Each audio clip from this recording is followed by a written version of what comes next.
Gir સોમનાથના વેરાવળમાં ST road પરથી બાયોમેડિકલનો waste મળી આવ્યું છે। કલેક્ટરની સૂચનાથી આરોગ્ય વિભાગનો સ્ટાફ ઘટના સ્થળ પર દોડી આવ્યો। આરોગ્ય વિભાગે આસપાસની હોસ્પિટલોને નોટિસ આપવાની તૈયારી પણ શરૂ કરી છે।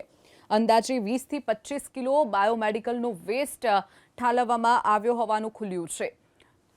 તો વેરાવળ એસટી રોડ ઉપરથી બાયોમેડિકલનો વેસ્ટ મળી આવ્યું છે। તો આરોગ્ય વિભાગની ટીમ પણ ઘટના સ્થળે પહોંચી છે।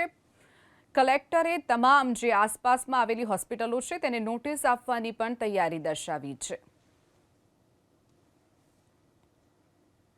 डॉक्टर बीके वारट के बाजू में है कचरा कोने फेंक दिया है कोई खबर नहीं। એટલે हम पूरा टीम के साथ हमने આવ્યા છે કચરો કલેક્શન કરીએ છીએ પછી એના લિસ્ટ બી બનાવીએ છીએ પછી બાયોમેડિકલ વેસ્ટ કચરો એના મોકલાવશું અને આજુબાજુ જે છે હોસ્પિટલના નોટિસ આપશે। નગરપાલિકા વેરાવળ છે પછી અમે આપણે જે કલેક્ટર ઓફિસમાંથી છીએ મેડિકલ ઓફિસર છે ટીએચઓ સાહેબ છે અને આ બાબતની અત્યારે આ મેડિકલ વેસ્ટ કોને નાખ્યો અને કઈ હોસ્પિટલમાં અથવા કોના તરફથી આવે છે એ બાબતની તપાસ અત્યારે ચાલુ છે અને એ બાબતની કાર્યવાહી કરી।